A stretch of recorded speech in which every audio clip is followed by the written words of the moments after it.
It's a gloomy day here in Orlando in Central Florida, and Halloween is upon us.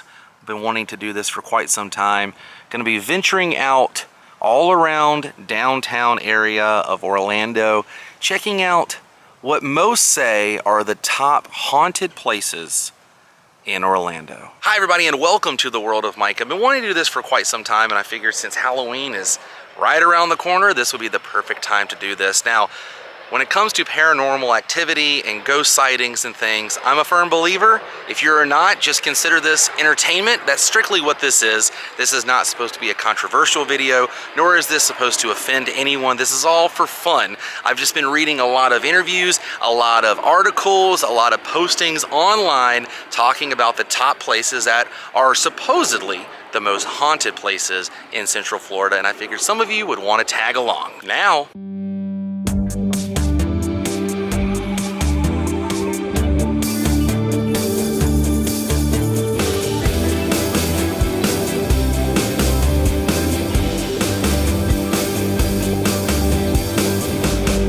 let's take a closer look. Starting off here at Greenwood Cemetery, which is like 100 acres. It's a pretty large cemetery, and tagging along with me today is Travis. Hello, I'm along for the spooky tour. Yes, you are. This is gonna be fun. We're gonna venture around. We're gonna go find a tomb, a mausoleum somewhere around here where supposedly a man lurks his final resting place. So this mausoleum belongs to a man named Fred Weeks. They say that Fred has sometimes been seen lurking around this area, his mausoleum. What's interesting about this is the date isn't finished. 1839 to 19, don't know when Fred passed away. Travis just pointed this house a little interesting, but I can't wrap my head around why this doesn't give his death year. 1839 to 19, and they just didn't carve it. Also, the door right here looks like you honestly could just walk up and open that. Looks like a few people have tried. I think so. The door handles on. Yeah, it looks like they've had to like put them back on or something. Would be kind of interesting to come out here one day and see Fred just hanging out. Just, hello Fred, how are you? Good to see you. So Travis was doing some research online, and it said that he was born in 1839 and then died in 19 what? 18. 1918. Yeah. Okay, so that. He was, what does that put him? 79 years? 79, yeah. About. Pretty crazy. Pretty good, pretty long life back then. Oh yeah. Well, supposedly he's not done. He still hangs around, lurks around. All right, Fred, we mean no disrespect or harm. Just wanted to come and see this. I've been reading about the folklore of you, and you're a very famous guy as far as paranormal activity goes. Now, I've done several videos out here talking about different spots, and this is reportedly one of the most haunted cemeteries in Central Florida, Orlando. But there's also a lot of famous folks who are buried here. Famous if you know Orlando. A lot of the street names and everything that you drive on in Central Florida, those are actual folks' names, and a lot of them are buried here. Now, if you were a fan of baseball, the name Tinker probably stands out to you. This is the grave of Joseph B. Tinker. It says, famous member of one of baseball's greatest double play combinations, from Tinker to Evers to Chance. A big leaguer from 1902 through 1916 with the Chicago Cubs and Cincinnati Reds. They also named Tinker Field after Joseph, which is not far from here near Amway Center. People have left some baseballs for Joseph.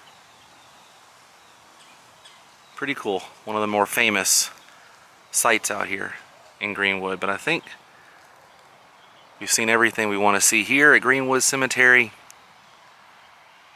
We're gonna head on to some more locations. Our next location is here off of Magnolia Avenue and Pine Street in downtown Orlando. This is the Rogers Building. It was named after Gordon Rogers. Now on the second floor up here, Gordon started a gentleman's club.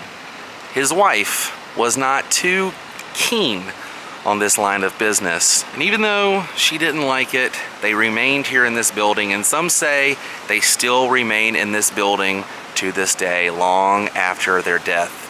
So right here on the second floor is where the gentleman's club was, and to this day folks have said that they have seen ghosts and different unexplained figures through the bottom of the floor here. The creature, we walked up and discovered that there's a creature, the gill man here, the creature from the Black Lagoon, lurking in this window. Kind of awesome. So here's a little plaque right here. The Rogers Building. Gordon Rogers came to Orlando in 1886. He constructed this Queen Anne style building. The English Club was located on the second story. Now it was a gentleman's club, is what it was called, the English Club. And this is now on the historic landmark, and it's registered as a historical place here in downtown Orlando. So folks have seen and reported ghost sightings on the second floor here and the first floor, which is an art museum. Kind of crazy. This building has been here for quite some time. So yeah, if you look at the Rogers Building, it kind of does have an eerie look to it compared to the other buildings in its, you know, its vicinity. There's just something a little off to this building. And the architecture of this place is a little different too. It almost has like a Gothic house look to it. Just in time for Halloween, check that out. The annual Masquerade Ball, October 30th, All Hallows Eve, 2021 here at the Phoenix. Our next location is right down the street, not too far from the Rogers Building. Next location is here at the Orange County Regional History Center. This used to be the courthouse, and back in 1979, this was the location of Ted Bundy's murder trial. Actually, on the inside of this museum, Ted Bundy carved his name into the desk during his trial. They have it covered up with a piece of plastic, protective plastic, so nobody can do anything with that. But you can see a signature of Ted Bundy inside this building. Now this building dates back to 1927, and they say this is one of the most haunted places in Orlando. This takes the toll for like the top haunted place in Orlando, mostly because of Ted Bundy.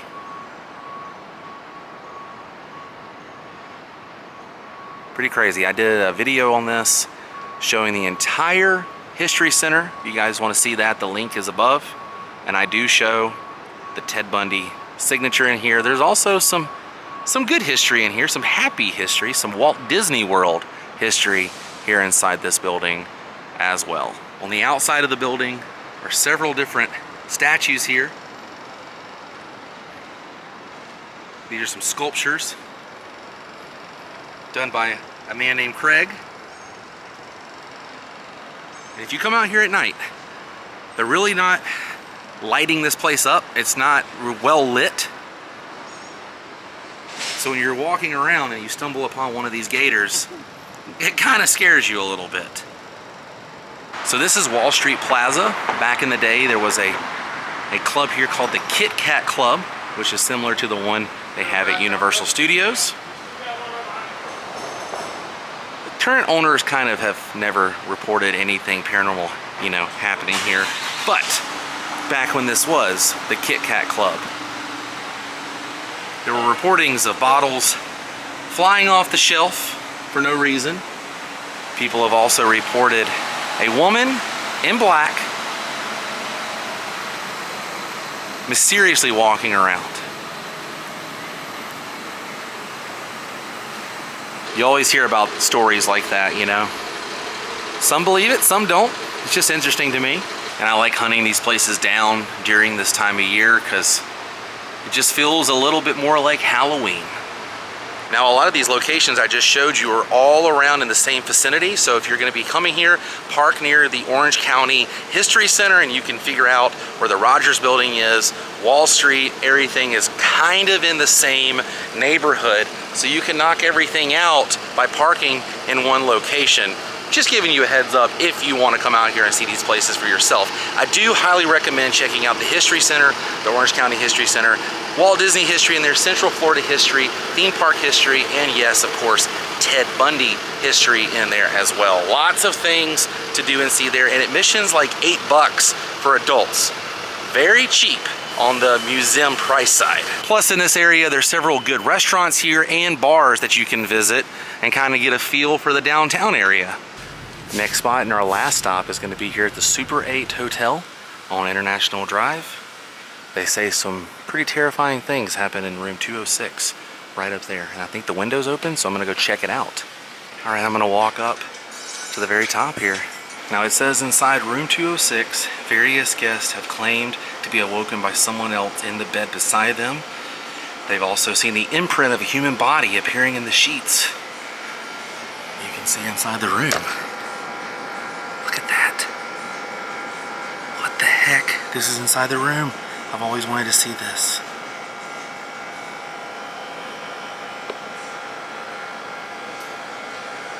Wow. That's terrible. Whoa, whoa, whoa. See something? Could have sworn I saw something in that mirror. It might have been just a reflection. My mind's like going crazy right now.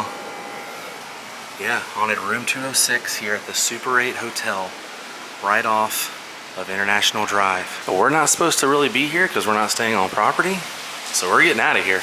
It's hard to believe that a nice hotel like this that's kind of newer would have something like that happening inside, but crazy that several websites have reported the imprint of someone in the bed with you and people being awoken by someone laying next to them in a bed in room 206. So when I first started doing videos, I actually did a video showing that room and I could not see on the inside, so it was kind of eerie and very entertaining being able to look through that window very quickly. Like I said, we weren't staying on property, so I don't know what the rules are on, you know, being on a hotel's property and filming that kind of thing, but it was open. Walked up, looked through the window and saw what was inside. Had a weird feeling the whole time. My mind was messing with me, because you tell somebody something's haunted, they automatically start seeing things and get scared. This was a lot of fun today. This was all for entertainment purposes. Kind of wanted to get a little scared for the Halloween season. Halloween will be here sooner than we know. But I think we took care of business here today, showcasing some of the claimed most haunted places in Central Florida in the Orlando area. If you guys enjoyed this video, please click the thumbs up button. It is time to say goodbye, but I will see you guys on the next adventure. Until then, happy Halloween, stay weird, goodbye.